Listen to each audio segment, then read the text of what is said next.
ধর্মের পিপাসা সবার মধ্যে আছে। পরিবেশগত কারণে, প্রাসঙ্গিক আনুষঙ্গিক কারণে এই ধর্ম থেকে নবজাতক মাসুম ইমানের পিপাসুক শিশুরা কি হয়ে যায়? ইমান থেকে বঞ্চিত হইয়া যায়, বেড়া হইয়া যায়, ভিন্ন লাইনে চলে যায়। আমাকে পাঠানো হয়েছে, আমাকে সৃষ্টি করা হয়েছে, স্রষ্টা আছে, স্রষ্টা অবশ্যই আছে। আল্লাহ পাকের দরবারে আমাকে হাজিরি দিতেই হবে, কোনো সন্দেহ আছে? বলছেন যার দিলের মধ্যে এই ভয় আছে, এই কিতাবটি তার জন্য হেদায়েত।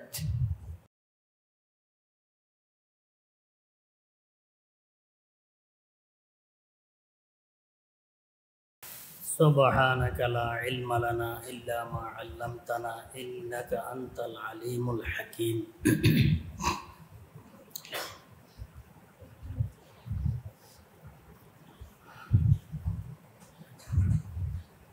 আজকে বয়ান করার ইচ্ছে ছিল না, শারীরিক একটু অসুস্থতা আছে, দুর্বলতা, বেশি বেশি দুর্বলতা লাগতেছে।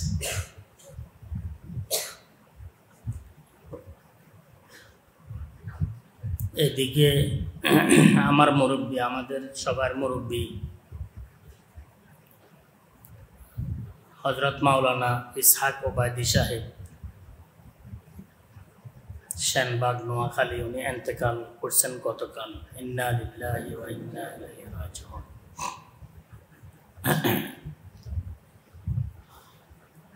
বড় বড় উলামায়ে কেরাম দুনিয়া থেকে বিদায় নিচ্ছেন,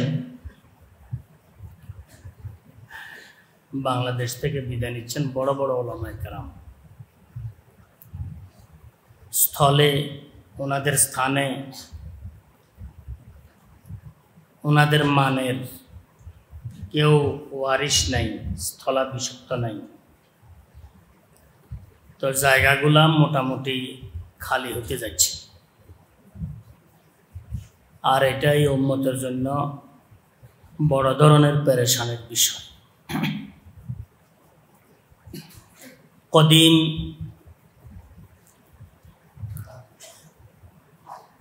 তরজের বুজুর্গানে দিন দুনিয়া থেকে চলে যাইতেছেন। ওনাদের স্থানে স্থলে কদিম তরজের এমন কেউ নাই। দিলওয়ালা চলে যাচ্ছেন, মুখওয়ালা আসতেছেন, পণ্ডিত আসতেছেন। কথাবার্তার পণ্ডিত্য আছে, কিন্তু আমলের দিক দিয়ে নাই।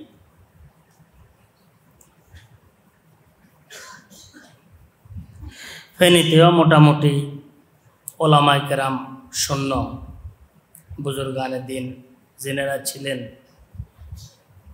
প্রায় সব চলে গেছেন। 2-4 জন আছেন, গড়বড়ে অবস্থায় আছেন, মাজুর অবস্থায় আছেন। তো মাঝে মধ্যে এই সমস্ত বিষয়গুলো মাথার মধ্যে আসলে মাথার উপরে একটু চাপ পড়ে। চাপ পড়ে 2 কারণে। যে আমরা যারা ওনাদের অনুসারী আছে, তালেবিন, সালেকিন, রাহবর যারা আমরা আছি, ওনারা রাহবরি করতেছেন, আমরা রাহবরের অধীনে আছি। আমাদের মধ্যে তো এই ধরনের একটা জজবা কাজ করা দরকার, যে আমাদের আকাবেরদের তরজের উপরে দিল বনে, এমন তরজের উপরে আল্লাহ পাক রাজি হন, এমন তরজের উপরে আমরা গড়ে উঠব। কিন্তু পরিতাপের বিষয় বলতে হয়, এমন জজবাওয়ালা, এমন প্রতিজ্ঞাওয়ালা, প্রতিশ্রুতিবদ্ধ তালেব ইলমদের মধ্যেও নাই, সালেকিনদের মধ্যেও নাই, মুতাআল্লিকিন যারা আছেন ওনাদের মধ্যেও পাওয়া যায় না। তো সামনে কি হবে? এক কারণ এটা। দ্বিতীয় কারণ হচ্ছে নিজের হায়াতটুকু তো হাই হাই কোম্পানির মতো চলে গেল, কিছু তো হয় নাই, করতে পারি নাই। আল্লাহ পাক যদি ক্ষমা না করেন, ক্ষমার আশা ভরসা নাই। আর এখন যে সময়টুকু আছে এটা এক ধরনের অসুস্থতার সময়। আজকে এক অবস্থা, কালকে এক অবস্থা, সকালে এক অবস্থা, দিনে এক অবস্থা, রাত্রে আরেক অবস্থা। অবস্থা কুড়ে শেষ করা যায় না, এত অবস্থা গুণে শেষ করা যায় না। লাগে যে অবস্থারও কোনো অবস্থা নেই, বস দুরবস্থা বললে চলে। মন মতে মোতালা করতে পারি না, মন মতে কথাবার্তা বলতে পারি না, মন অনুযায়ী কিছু করার ইচ্ছে করলে সেটা আদায় হয় না। उम्र काटी मेरी सुस्ती में, जहालत में, मस्ती में, सफाहत में, तिफली में, हमाकत में। हजरत मुफ्ती আজিজুল হক साहब रहमतुल्लाह अलैह पटिया मद्रासार बानी, उनार शेर। उम्र काटी मेरी सुस्ती में, जहालत में, मस्ती में, सफाहत में, तिफली में, हमाकत में। तो उमर तो সুস্তি, অলসতা, দুর্বলতা, দিওয়ানেগি আর মস্তির ভিতর দিয়ে ওমরটা কেটে গেল, কিছুই তো হাতে আসলো না। তো এই কারণে শারীরিকও একটু অসুস্থতা। কোন আলেমের এন্তেকালের খবর শুনলে মনোরূপ মাথার উপরে পড়ে চাপ। কয়েকদিন আগে নোয়াখালী এক সুরার বৈঠকে আমরা বসছি।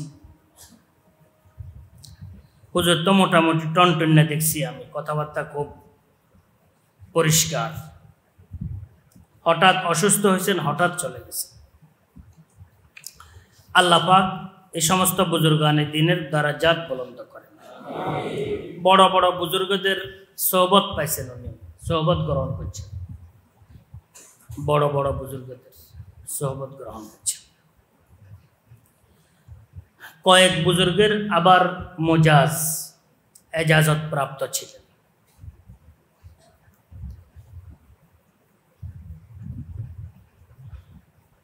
তো ওই কারণে বসার ইচ্ছে ছিল না। পরে চিন্তা করলাম যে আসলে সামান্য বসলে হয়তো মাথা হালকা হবে, সামান্য কথাবার্তা বলি। আল্লাহ পাকের মহব্বতের কথা আলোচনা করতেছিলাম। আল্লাহ পাকের মহব্বত যে দিলের মধ্যে আসবে, ন্যূনতম সামান্যতম, ওই দিল বাদশাহ, ওই দিলওয়ালা শাহেনশাহ।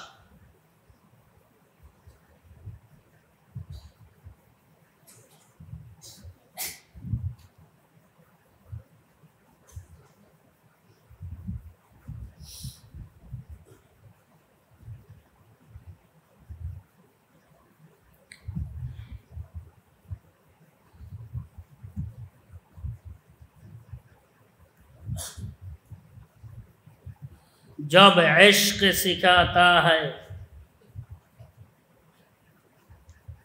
ইকবাল মরহুমের শের। কেউ যদি পারেন আমাকে বলিয়েন, আমার ভুল হইতে পারে। जब इश्क सिखाता है आदाब खुदागाही, खुल जाते हैं बंदों पर असरार शाहनशाही। শের এই ধরনের। বহু পূর্বে মুরব্বীদের মুখে শুনছি, এটা আমার ওস্তাদে মহতরমের মুখে শুনছি। শোনার পর এগুলাকে মুখস্থ করতেছিলাম, করতে করতে এখন মাঝে মধ্যে এগুলা বুরুদ হয়, এগুলা আসে। তখন ওস্তাদদের জন্য খুব দোয়া করি, কিরে মোতালা করি তো কিছুই করতে পারলাম না, ওস্তাদদের মুখে শোনাশুনির ভিতর দিয়ে না বহু কিছু আল্লাহর রহমতে যেগুলা বলতেছে এগুলা ওস্তাদে মহতরম এটা বেশি পড়তেন, কয়েকটা শের বেশি পড়তেন। তার মধ্যে একটি শের, जब इश्क सिखाता है आदाब खुदा गाही। আল্লাহ পাকের মহব্বত যখন কোনো বন্দার মধ্যে এসে যায় তখন ওই বন্দার প্রথম কাজ হবে নিজের চিন্তা করা যে আমার আখিরাত কিভাবে বলবে।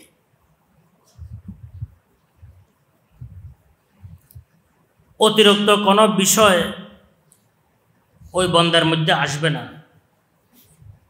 মিথ্যা, অপবাদ, ষড়যন্ত্র,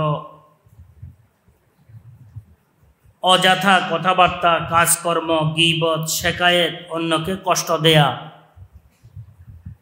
অবাস্তব অবান্তর অপবাদগুলা দিয়ে অন্যকে হেস্তনেস্ত করার প্রশ্নই আসে না। আল্লাহ পাকের সাথে মহাব্বত আসার প্রথম লক্ষণ হচ্ছে বন্দার মধ্যে বন্দার ফিকির এসে যাবে। বন্দার মধ্যে কি যে আমার ভবিষ্যৎ কি বলবে, আমার আখিরাত কি হবে, আমি কিভাবে দুনিয়া থেকে যাব, কিভাবে কবরে থাকব, কিভাবে কোন অবস্থায় আমার হাসর হবে, নসর হবে, হিসাব নিকাশ হবে, ফুলসারাত পার হব, হাউজে কাউসারের পার অতিক্রম করব, এরপরে জান্নাত জাহান্নামের দুই বড় সিদ্ধান্ত কোন বিষয়টি আমার সামনে আসবে, এটা বন্দাকে একদম আক্রান্ত করে ফেলবে। এটা ফিকিরের জন্য বুড়া লাগে না, শিক্ষিত লাগে না, বড় আলেম হইতে হয় না, সামান্য আকল বিবেক থাকলে চলে। শরঈ ভাবে গণ্য যে আকল আছে, যে আকল মন্দির উপরে নামাজ ফরজ, রোজা ফরজ, এতটুকু আকল বিবেক থাকলে চলে। তার মধ্যে এই বিষয়টি আসা অতীব জরুরি। প্রথম লক্ষ্য, जब इश्क सिखाता है आदाब खुदागाही खुल जाती हैं बंदों पर असरार शहनशाही।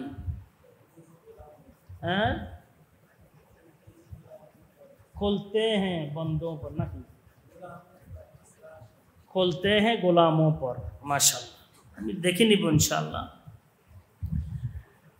जब इश्क सिखाता है आदाब खुदागाही खुलते हैं गुलामों पर असरार शहनशाही। মিলছে শের মোটামুটি। তো এর মধ্যে ফিকরে আখিরাত এসে যাবে। এটা বড় আজীব বিষয়। কোরআনে কারীমের শুরু দিয়ে হেদায়েতের যে শর্তগুলো আছে, হেদায়েতের শর্তের মধ্যে লেখা আছে, আল্লাহ পাক লিখছেন যে তার মধ্যে ফিকরে আখিরাত আসাটাই হেদায়েতের শর্ত। জালিকাল কিতাবু লা রাইবা ফীহ, এই কিতাবের মধ্যে, নাযিলকৃত কিতাবের মধ্যে কোনো ধরনের সন্দেহের অবকাশ নাই। জালিকাল কিতাবু লা রাইবা ফীহ, কোনো রাইব নেই সেখানে, সন্দেহের অবকাশ নাই, সন্দেহের কিচ্ছু নেই। এরপরে বলা হয়েছে হুদাল্লিল মুত্তাকিন, মুত্তাকিনদের জন্য হেদায়েত। মুফাসসিরিনে কেরাম মুত্তাকিনদের জন্য হেদায়েতের বিভিন্ন ব্যাখ্যা দিয়েছে। কিন্তু মুত্তাকিনদের জন্য হেদায়েত, তো হেদায়েত ছাড়া মুত্তাকিন হয় কিভাবে? জি, মুহাক্কিক জিনেরা ওনারা বলছেন আসলে মুত্তাকিন মানে আখিরাতের ভয়ওয়ালা ব্যক্তি, আল্লাহ পাকের ভয় যার অন্তরে আছে, ওই ব্যক্তির জন্য হেদায়েত। এটার জন্য ঈমানও শর্ত নয়। কি নয়? ঈমান শর্ত নয় যে আমার মৃত্যু কিভাবে হবে, আমি কবরে কিভাবে থাকব, আমার হাসর নাসর কোন অবস্থায় হবে, আমার আখরাতে কি বনবে। আমি তো আসলে আফা হাসিবতুম আন্নামা খলাকনাকুম আবাসা ওয়া আন্নাকুম ইলাইনা লা তুরজাউন। তোমরা কি এটা ধারণা করে বসে আছো? এটা ধারণা করে বসে আছো কোনটা? তোমাদেরকে এমনিই আমি সৃষ্টি করছি বৃথা, তথাকথিত। এটা ধারণা করে বসে আছো, আর তোমরা মনে করছো ও আন্নাকুম ইলাইনা লা তুরজাউন, তোমরা আমার দিকে তোমাদের প্রত্যাবর্তন হবে না, রুজু হবে না, তোমরা আমার নিকট আসবে না, এমন কি ধারণা করে বসে আছো? প্রত্যেকটি আকলমন সে জানে তার কর্মফল তাকে অবশ্যই ভোগ করতে হবে। ভালো হইলে ভালো, মন্দ হইলে মন্দ। সে মুসলিম হোক, অমুসলিম হোক, যে কোনো জাতির হোক, ধর্ম বর্ণ নির্বিশেষে সবাই এই কথাটি যারা জানে যে আমাকে তো এমনিতে সৃষ্টি করা হয়নি, আমি তথাকথিতভাবে ঘটনাক্রমে এখানে কি জন্মগ্রহণ করি নাই, আমাকে পাঠানো হয়েছে, আমাকে সৃষ্টি করা হয়েছে। স্রষ্টা আছে, স্রষ্টা অবশ্যই আছে। আল্লাহ পাকের দরবারে আমাকে হাজিরি দিতেই হবে, কোনো সন্দেহ আছে? বলছেন যার দিলের মধ্যে এ ভয় আছে, এই কিতাবটি তার জন্য হেদায়েত। তাহলে এই আয়াতের যে তাবিল আমি করলাম তালেব ইলমদের, এই তাবিল অনুযায়ী যে ব্যাখ্যা আমি করলাম, মুহাক্কিকিনদের মধ্যে বড় মুহাক্কিকিনদের এই মত, এটা অনুযায়ী এটা মুত্তাকিন, হুদালিল মুত্তাকিন, মাহমুলুন আলাল হাকিকা লা আলাল মাজাজ। এটা হাকিকতের উপরে ব্যবহার হয়েছে, এখানে মাজাজ নাই। প্রত্যেকটি ব্যক্তি আল্লাহ পাক তাকে জন্মসূত্র থেকে অন্তরে ধর্মের পিপাসা নিয়ে তাকে আল্লাহ পাক কি দুনিয়ার মধ্যে প্রেরণ করে। কুল মা মিন মাউলুদিন ইল্লা ইউলাদু আলাল ফিতরা, আলাল ফিতরা ফাআবাওয়াহু ইউহাব্বিদানিহি আও ইউনাসসিরানিহি আও ইউমাজ্জিসানিহি কামা তুনতাজুল বাহিমাতু বাহিমাতান জামআ হাল তুহিসুনা ফিহা মিন জাদআ সুম্মা ক্বারা বা সুম্মা ইয়াকুল। আয় আবু হুরায়রা রাদিয়াল্লাহু তাআলা আনহু, ফিতরাতাল্লাহিল্লাতী ফাতারান নাসা আলাইহা লা তাবদীলা লিখালকিল্লাহ যালিকাদ দীনুল কাইয়্যিম। আল আয়া। এটা একটি হাদিস পড়লাম। এই হাদিস বর্ণিত হযরতে আবু হুরায়রা রাদিয়াল্লাহু তাআলা আনহু, হযরতে আবু হুরায়রা রাদিয়াল্লাহু তাআলা আনহু উনি বলছেন মা মিন মাউলুদিন ইল্লা ইউলাদু আলাল ফিতরা, প্রত্যেক নবজাতক কি মিনাল জিন্নাতি ওয়ান নাস, জিন হোক ইনসান হোক, ফিতরতে ঈমান দিয়ে আল্লাহ পাক সৃষ্টি করেন, পিপাসা দিয়ে সৃষ্টি করেন, সে ধর্ম পিপাসুক হয়। কিন্তু পরিবেশগত কারণে সে লাইনচ্যুত হইয়া যায়।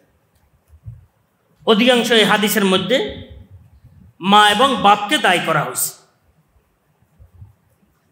পক্ষান্তরে মুরব্বীরও হইতে পারে, অভিভাবক। ফাআবাওয়াহু ইউহাব্বিদানিহি আও ইউনাসসিরানিহি আও ইউমাজ্জিসানিহি, মা বাপের কারণে এই নবজাতক মাসুম শিশু, ধর্মের পিপাসুক, ঈমানের পিপাসুক এই শিশু ইহুদি হয়ে যায়, খ্রিস্টান হয়ে যায়, মজুসি হয়ে যায়, আতিশপুরুষ অগ্নিপূজক হয়ে যায়।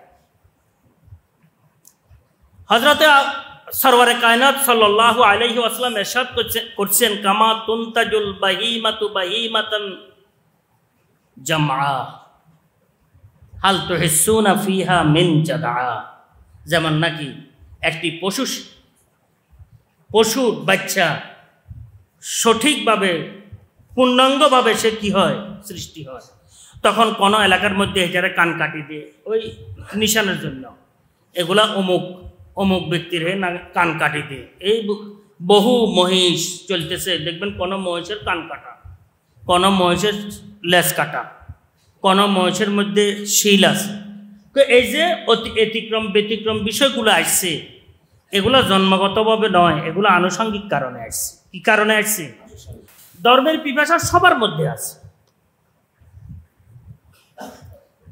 পরিবেশগত কারণে, আনুষঙ্গিক কারণে এই ধর্ম থেকে নবজাতক মাসুম ইমানের পিপাসুক শিশুরা কি হয়ে যায়, ইমান থেকে বঞ্চিত হইয়া যায়, বেড়া হইয়া যায়, ভিন্ন লাইনে চলে যায়।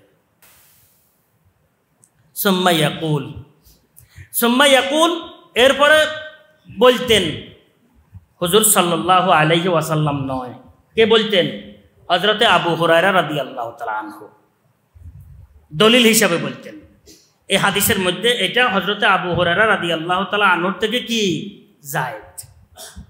হযরতে আবু হুরায়রা রাদিয়াল্লাহু তাআলা আনহু এই হাদিসের ইস্তিদলাল হিসাবে এই আয়াতটি তেলাওয়াত করতেন।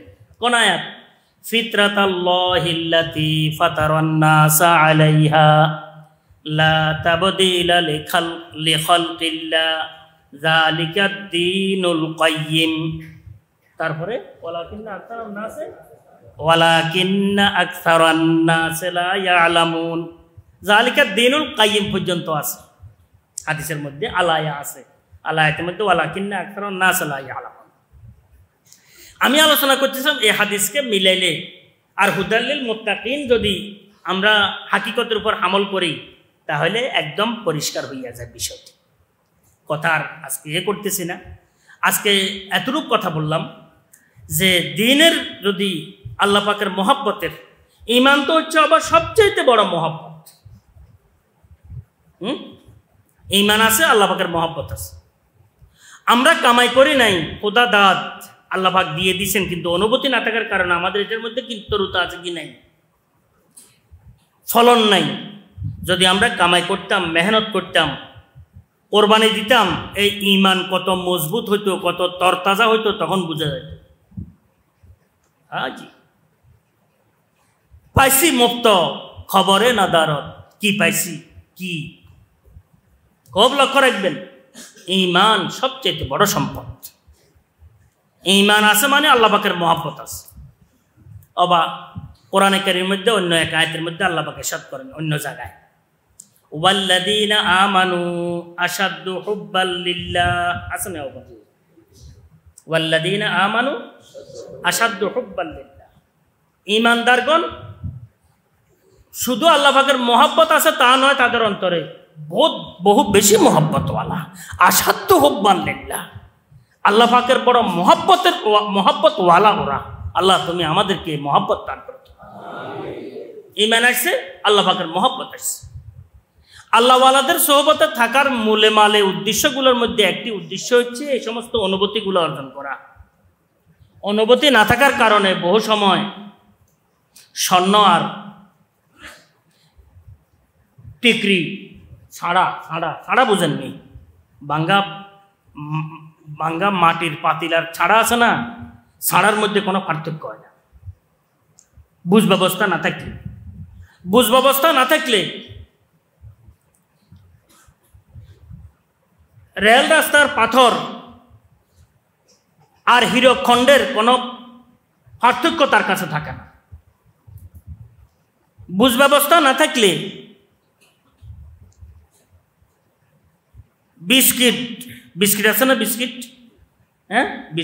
বিস্কুট আর বড় দামি স্বর্ণের বিস্কুটের কোনো কি থাকে না, পার্থক্য থাকে না।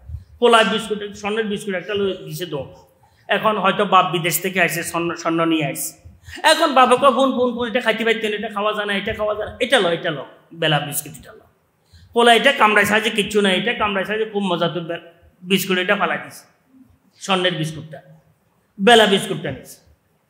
এখন তো বেলা বিস্কুট পাওয়া যায় নাকি না, টোঁস হয়ে গেছে এখন। হ্যাঁ, টোঁস বিস্কুট না, টোঁস বিস্কুট, বেলা বিস্কুট তো মোটামুটি পাওয়া যায়। বুঝ ব্যবস্থা না থাকলে, বুঝ ব্যবস্থা না থাকার কারণে ইমানের সম্পদের যে দাম অতুল্য, অতুলনীয়, অপূর্ব, যে একটি দামি সম্পদ, পুরা দুনিয়ার মধ্যে যাহা কিছু আছে সব কিছু এক পাল্লা রাখলে, আর সামান্য ন্যূনতম ইমান এক পাল্লা রাখলে কখনো সমান হবে না। কি হবে না? সমান হবে না। ইমানের সম্পদের দাম এত বেশি। আহলুল্লাহ আল্লাহওয়ালাদের সোহবতের মধ্যে থাকা, ওনাদের কথাবার্তা শোনা, ওনাদের থেকে যে বিষয়টি পাওয়ার বিষয় আছে, সর্বপ্রথম এই অনুভূতির বিষয়টি। কিসের বিষয়টি? অনুভূতির বিষয়টি। ইমান বড় সম্পদ আল্লাহ পাক আমাকে দান করছে। আল্লাহ পাক ইমানের জন্য আমাদেরকে সৃষ্টি করছে। মা মিন মাউলুদিন ইল্লা ইউলাদু আলাল ফিতরা, ফিতরাতে ইমান, ফিতরাতে ইসলামের উপর আল্লাহ পাক সৃষ্টি করছেন সবাইকে, ইমানের পিপাসা দিয়ে, ইসলামের পিপাসা দিয়ে আল্লাহ পাক সৃষ্টি করছেন। প্রাসঙ্গিক কারণে, আনুষঙ্গিক কারণে এটা নষ্ট হয়ে যায়। এটা কেন হয়? অনুভূতি না থাকার কারণে। কি না থাকার কারণে? এই অনুভূতি আনার জন্য আহলুল্লাহ আল্লাহওয়ালাদের সংস্রবে সোহবতে বসতে হয়। আমি বলতেছিলাম, আসলে যার কাছে ইমানের সম্পদ আছে, প্রথম আলামত হবে তার দিলের মধ্যে ফিকরে আখরাত এসে যাবে। কি এসে যাবে? এইটা বলছিলাম, হুদাল্লিল মুত্তাকিন। আল্লাহ পাকের ভয় আসবে, আখরাতের ভয় ভীতি আসবে। এই আসলেই তার জন্য এই কিতাবটি হেদায়েতের উপকরণ, আর না হইলে লাভ কিচ্ছু হবে না। এখন কথা শেষ করে ফেললাম। তালেব ইলমদের জন্য হাদিসটি মুখস্থ করা জরুরি। এবং ফিতরাতাল্লাহিল্লাতী ফাতারান নাসা আলাইহা লা তাবদীলা লিখালকিল্লাহি যালিকাদ দীনুল কাইয়্যিম ওয়ালাকিন্না আকসারান নাসি লা ইয়ালামুন। এটা তারকিবটা ঠিক করা দরকার। ফিতরাতাল্লাহ ফাতারান নাসা আলাইহা লা তাবদীলা লিখালকিল্লাহ যালিকাদ দীনুল কাইয়্যিম। কোন কলেমার সাথে কোন কলেমা, কোন জুমলার সাথে কোন জুমলা, রফা, নসব, মনসুব, মাজরুর কিভাবে হইল, এটা তালেব ইলমদের প্রধান কাজ। এখন তো এগুলো নাই, তালেব ইলমদের ব্রেনের মধ্যে নাই এগুলা। কথা বুঝছেন? সব তালেব ইলম সোচ্চার হইতে হবে, চোকান্না হইতে হবে। প্রত্যেকটি আরবি ইবারত, আয়াতে কোরআনী তো আয়াতে কোরআনী, আহাদিসে রাসূল সাল্লাল্লাহু আলাইহি ওয়াসাল্লাম তো আহাদিসে রাসূল, এগুলো তো তাত্ত্বিক পর্যায়ে পৌঁছতে হবে আমাদেরকে। কোনো আরবি ইবারত সামনে আসলেও এটা কি মাথার মধ্যে রাখতে হবে, এটা হল করার পিছনে। এটা বলা লাগে না, যার বলার দরকার না, শোনার সাথে সাথে এটা কিভাবে হইল এই প্রশ্ন আসি গেছে, এই সঠিক তালেব। এই প্রশ্ন আসতে হবে, এটা কোন সিগা, এটা কোন তরকিব, এটা কিভাবে, কোন তরজুমা, এটার মতলব কি, নাসেব কি, জার কি, কেন এটা কি হয়েছে, মনসুব হয়েছে, মাজরুর হয়েছে, মারফু হয়েছে, এই বিষয়টি যার জেনের মধ্যে ইনশাল্লাহ অনায়াসে এসে যাবে, সে বাস্তবে তালেব ইলম। আর কিছু আছে বস্তা ভরা তালেব ইলম, বস্তা বন্দি তালেব ইলমের রূপে আইসি, আর কিন্তু তালেব ইলম মালেব ইলম কিছু নাই, এদের ব্রেনের মধ্যে এগুলো নাই। जब इश्क सिखाता है आदाब खुदागाही खोलते हैं গোলামों पर असरार শাহেনশাহী। তখন গোলামদের দিলের মধ্যে শাহেনশাহী সম্পদগুলো আসতে থাকে। গোলাম, ওই বন্দা দুনিয়ার কোনো দিকে মোহতাজ থাকে না, সে সবসময় কোনমুখী হয়? আল্লাহমুখী, আখরাতমুখী। আল্লাহ পাক আমাদেরকে আখরাতের বিষয়গুলা, আমলের বিষয়গুলা, আখরাতের ফিকিরের বিষয়গুলা, নিজের আমলের বিষয়গুলা, তর্কে মাসের বিষয়গুলা মাথার মধ্যে রেখে বাকি জীবনটুকু কাটানোর তৌফিক দান করেন। আমার জন্য দোয়া করবা। সব তো শেষ হয়ে গেছে। উমরে কাটি মেরি সুস্তি মে জাহালত মে মস্তি মে সফাহত মে তিফলি মে হামাকত মে মস্তি মে সফাহত মে তিফলি মে হামাকত মে। সব শেষ হয়ে গেছে। তোমরা দোয়া করলে কিছু হয়তো আল্লাহ পাক ব্যবস্থা এনে করবেন, তৌফিক দিবেন, ক্ষমা করবেন, নাজাতের উসিলা হবে। তোমরা যদি ভালো করে পড়ো, আমাদের এখানে যারা নাকি বাইরের কিছু লোক আসছেন মেহমান, ওনারা যদি ভালো করে আমল করেন, সঠিক বিষয়গুলা গ্রহণ করার যদি ওনাদের আগ্রহ থাকে, তাহলে হয়তো এই আগ্রহটা আমার নাজাতের কী হবে, উসিলা হবে, আমার উন্নতি অগ্রগতির উসিলা হবে ইনশাআল্লাহ, মাদ্রাসা কবুলিয়তের ইনশাআল্লাহ উসিলা হবে। আল্লাহ পাক সবাইকে আমলি ফিকির, আখিরাতের ফিকির আল্লাহ পাক আমাদেরকে দান করেন। ও আখিরু দাওয়ানা আলহামদুলিল্লাহি রাব্বিল আলামিন।